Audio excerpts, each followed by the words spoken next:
السلام علیکم ناظرین کرام، پروگرام داستان میں آپ کو خوش آمدید کہتی ہوں۔ میں ہوں آپ کی میزبان سعدیہ ناصر۔ ناظرین، آج کا ہمارا موضوع ہے وہ ہے ایک کامیاب زندگی۔ اصل گفتگو ہوتی ہے فردی معاملات کے حوالے سے کہ ایک کامیاب زندگی ایک انسان کی کیسی ہوتی ہے یا کامیاب انسان کون ہوتا ہے۔ آج ایک پہلو ڈسکس کرتے ہیں کہ کامیاب زندگی معاشرے پہ کیا اثر ڈالتا ہے، اور ایک معاشرہ اگر کامیاب ہو تو مجھ جیسے ناکام انسان کو بھی کامیاب کیسے بنا سکتا ہے۔ کئی مرتبہ ائمہ اطاہرین علیہم السلام ہدایت کر چکے ہیں کہ انسان جن کے ساتھ اٹھے بیٹھے ایسے لوگوں کے ساتھ رکھے کہ خدا پرست ہو، اللہ تعالیٰ کا خوف دل میں رکھتے ہیں اور معاشرے میں اچھی صفات سے جانے جاتے ہوں۔ معصومین علیہ السلام نے تاکید کیا ہے کیونکہ ایک اچھا معاشرہ آپ پر اثر انداز ہوتے ہیں اور آپ کے خامیوں کو کم کرنے میں مددگار ہوتے ہیں، اور اسی طرح برا معاشرہ اور برے لوگ آپ کو دھیرے دھیرے برائی کی طرف لے جاتے ہیں۔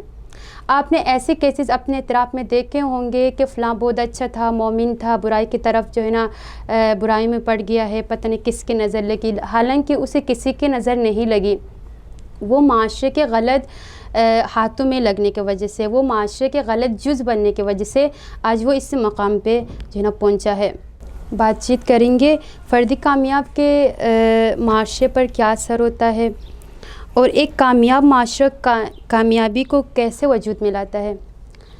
گفتگو کریں گے۔ آج ہمارے ساتھ مہمان موجود ہے خواہر زہرا یوسفی۔ السلام علیکم۔ وعلیکم السلام ورحمۃ اللہ وبرکاتہ۔ خواہر، میں آپ سے سوال کروں گی کہ فطری عمل ہے کہ ایک معاشرے کا ہونا ضروری ہے کہ انسان اس میں رہ کر اپنی ضروریات کو پورا کر سکتا ہے، لیکن اکثر ہم دیکھتے ہیں کہ ایک معاشرہ انسان کو اچھا بھی بناتا ہے اور ایک معاشرہ انسان کو برا بھی بناتا ہے، تو اس بارے میں حقائق بیان فرمائیے گا کہ ائمہ اطاہرین علیہ السلام کے ہدایات اور ان کے اقوال ذریع ہیں کہ کس طرح معاشرے کو وجود میں لانے کا حکم دیا ہے، کہ ائمہ اطاہرین علیہ السلام نے کس طرح معاشرے میں کن افراد کے ساتھ رہنے کا حکم دیا ہے۔ اعوذ باللہ من الشیطان الرجیم، بسم اللہ الرحمن الرحیم، رب اشرح لی صدری ویسر لی امری واحلل عقدۃ من لسانی یفقہوا قولی، اللہم عجل لولیک الفرج۔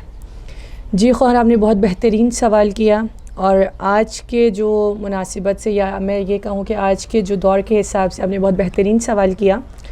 اگر آج ہم معاشرے کی طرف نظر کریں اور دیکھیں تو ہمارا معاشرہ بہت بہترین معاشرہ ہے، اور اللہ پاک نے ہمیں بہت بہترین معاشرے سے نوازا، بہت بہترین جگہ سے ہم لوگ کو نوازا ہے۔ اگر ہم دیکھیں تو ایک معاشرہ جو ہے وہ انسان سے ہی وجود میں آتا ہے، کیونکہ معاشرہ انسان سے ہی بنتا ہے۔ اب جیسے انسان اپنا کردار اس معاشرے میں پلے کرے گا، جیسے اپنا کردار اس معاشرے میں انجام دے گا، ویسے ہی معاشرہ کیا ہوگا؟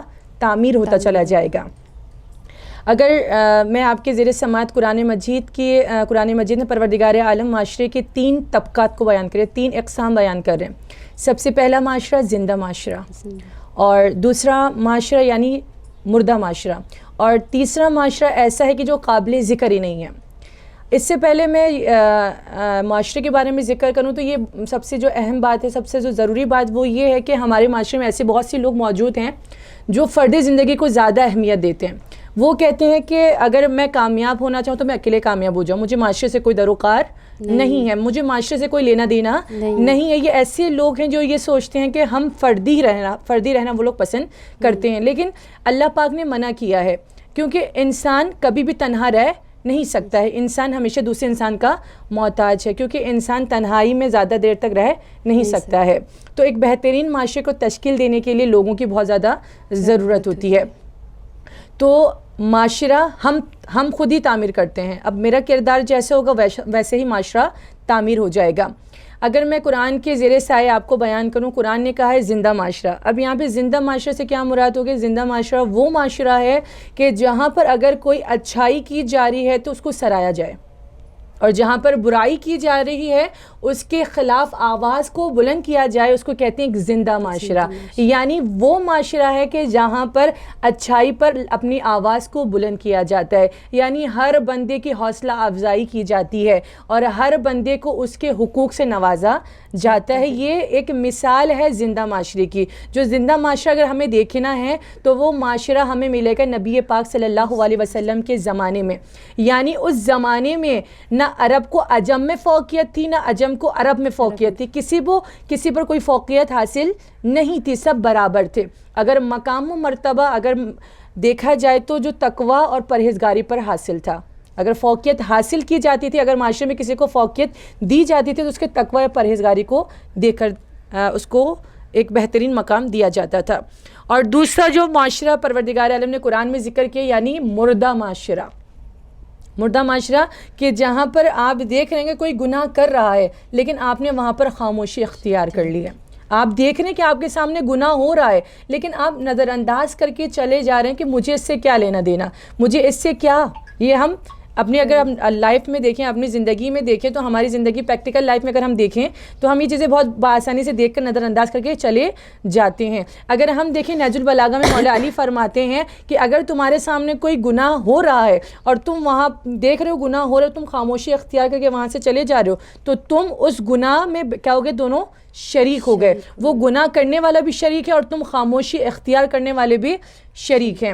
اگر ہم دیکھیں قوم بنی اسرائیل کا کہ پروردگار عالم نے منع کیا تھا کہ ہفتے کے دن مچھلیوں کو نہیں پکڑنا ہے، لیکن لوگوں نے کیا کیا؟ جمعے کے دن گھٹے کھود دیتے تھے اور مچھلیاں وہاں پر جمع کر دیتے تھے، کہتے تھے کہ ہم ہفتے والے دن مچھلیاں نہیں پکڑ رہے ہیں، لیکن کر تو رہے تھے نا اللہ کی مخالفت۔ یعنی اللہ پاک نے منع کیا کہ ہفتے کے کوئی مصلحت ہوگی نا معاشرے کے لیے، کوئی فائدہ ہوگا اس معاشرے کے لیے، تبھی پروردگار عالم نے منع کیا ہے۔ تو اسی لیے اگر ہم مردے معاشرے کی مثال دیں تو مردہ معاشرہ ایسا ہے کہ آپ کے سامنے گناہ ہو رہا ہے، آپ کے سامنے کسی کا حق کھایا جا رہا ہے، آپ کے سامنے کسی پر مظالم ڈھائے جا رہے ہیں لیکن آپ خاموشی اختیار کر رہے ہیں۔ خواہر یہاں پہ میں اپنے ایک بات جو ہے نا ایڈ کرتی چلوں کہ اکثر ہم دیکھتے ہیں کہ ماں باپ جو ہے نا دوسروں کو بلیم کر رہے ہوتے ہیں کہ ہمارا بچہ جو ہے نا فلاں کے ساتھ رہ کے خراب ہوا، فلاں کے ساتھ رہ کے خراب ہوا، لیکن دیکھا جائے تو اگر ہم ایک انگلی کسی کی طرف اٹھاتے ہیں تو 4 انگلی ہمارے خود پہ آتی ہیں۔ تو اس بارے میں آپ کی کیا رائے ہے؟ آپ کیا کہیں گے اس بارے میں؟ میرے حساب سے اس کے بارے میں بہت بہترین اقوال جو میں آپ کے ذریعے سماعت کروں، امام علی فرماتے ہیں کہ انسان کی جو پہچان ہوتی ہے وہ ان کے دوستوں سے ہوتی ہے، کہ آیا آپ کا بچہ کیسے صحبت اختیار کر رہا ہے اور اس کے دوست کس ٹائپ کے ہیں جس کے ساتھ وہ اٹھنا بیٹھنا کر رہا ہے۔ جبکہ ہمارے ائمہ معصومین کے قول ہے، اقوال ہیں کہ اپنے دوست ایسے بناؤ کہ جس سے تمہیں دیکھ کر یاد خدا تمہارے ذہن میں ابھر جائے، جسے دیکھ کر جو تمہیں، بقول امام علی کے بہترین دوستوں کا انتخاب بہت ضروری ہے، اور دوست اسے کہا جاتا ہے کہ جو آپ کو زمین کی پستیوں سے نکال کر آسمان کی بلندیوں تک لے کر چلا جائے۔ تو اس میں معاشرے کا، ہاں میں کہوں گی کہ معاشرے کا اثر ہے، کیونکہ معاشرہ انسان پر اثر انداز ہو جاتا ہے، کیونکہ یہ معاشرہ انسان نے خود تعمیر کیا ہے۔ اگر میں اور آپ اگر اس چیزوں پر ہم لوگ توجہ کریں کہ ہمارا بچہ کس کے ساتھ اٹھنا بیٹھنا کر رہا ہے، وہ کس طرح کے دوستوں کے ساتھ اس کا اٹھنا بیٹھنا ہے، تو میں کہوں گی کہ زیادہ جو اثر پڑتا ہے وہ معاشرے کا نہیں، معاشرے سے زیادہ اس کے دوستوں کا اس پر اثر پڑے گا، کیونکہ وہ چاہتا ہے کہ میں اپنے دوستوں کی طرح اٹھوں، اپنے دوستوں کی طرح پہنوں، اپنے دوستوں کی طرح کھاؤں، اور اس کی طرح، اس کی جو جس طرح وہ گفتگو کر رہا ہے میں اس کی طرح گفتگو کروں۔ تو ہمیں زیادہ توجہ، کیونکہ ماں باپ سب سے پہلے تربیت کے اوپر بات آ جاتی ہے، معاشرہ جو تعمیر ہوتا ہے وہ تربیت سے ہوتا ہے۔ اگر آج میں اپنی اولاد کی بہترین تربیت کر کے معاشرے کے حوالے کر دوں گی تو ایک بہترین معاشرہ تعمیر ہو سکتا ہے۔ جیسے آپ نے سوال کیا، اگر ہم ایک انگلی کسی کی طرف اٹھاتے ہیں تو 4 انگلیاں ہماری طرف خود بخود ہو جاتی ہے، تو اس سے بہتر یہ اختیار کیوں نہ کیا جائے کہ ہم کسی کی طرف انگلی نہ اٹھائیں، بلکہ زیادہ سے زیادہ اپنے اوپر کام کریں، اپنی اولاد کے اوپر کام کریں، تاکہ ہم نہ کسی پر انگلی اٹھائیں اور نہ کوئی ہمارے پر انگلی اٹھائے۔ تو بہترین معاشرہ تعمیر کرنے کے لیے ہمیں اپنی اولاد کی تربیت اپنے گھر سے ہی کرنی ہے، اپنے گھر کے اندر ایک بہترین معاشرہ تیار کرنا ہے، جس معاشرے کو دیکھ کر میرا بچہ، میرے بچے یا میرے گھر کے جتنے افراد ہیں، جب وہ معاشرے میں نکل جائیں تو ایک بہترین معاشرہ تعمیر کر سکیں۔ اچھا خواہر، اس بارے میں بھی آپ مجھے تھوڑا آگاہ کرنا کہ ایک بہترین معاشرے کے لیے ہمیں کیا کرنا چاہیے؟ جی خواہر، جب ہم لوگوں نے اتنے تمام سوالات معاشرے کے اکاؤنٹ بات کرے تو بہترین معاشرہ تعمیر کرنے کے لیے ہمیں ایک دوسرے کو پہلے سمجھنا ہوگا۔ سمجھنے کے بعد اگر ہمارے سامنے کوئی کامیاب ہو رہا ہے اس کی ہمیں حوصلہ افزائی کرنی چاہیے تاکہ وہ کامیاب ہو سکے. اور اس کے علاوہ اگر ہمارے معاشرے میں کوئی برائیاں ہیں تو کوشش کریں ہم ان برائیوں کو آہستہ آہستہ اپنے حسن اخلاق کے ذریعے اس آہستہ آہستہ اس برائی کو صاف کرنا شروع کر دیں, تاکہ اس طرح کیا ہوگا ایک بہترین معاشرہ قائم ہو سکتا ہے. جب برائی آپ دیکھ رہے ہیں آپ کے سامنے ہو رہی تو اس کے کوئی نہ کوئی اچھائی تو ہوگی نا, اس کے متضاد تو کوئی نہ کوئی ہوگا نا. اس کا متضاد کے بہترین اخلاق سے آپ کیا کہتے ہیں اپنے معاشرے کی ایک بہترین معاشرہ تعمیر کر سکتی ہیں. شکریہ خواہر زہرا, آپ نے اپنے قیمتی وقت سے وقت نکالا. پروردگار آپ کی توفیقات میں جو ہے نا اضافہ فرمائے. ناظرین کرام, ملتے ہیں نیکسٹ پروگرام میں, تب تک کے لیے اپنا ڈھیر سارا خیال رکھیے گا. اللہ حافظ.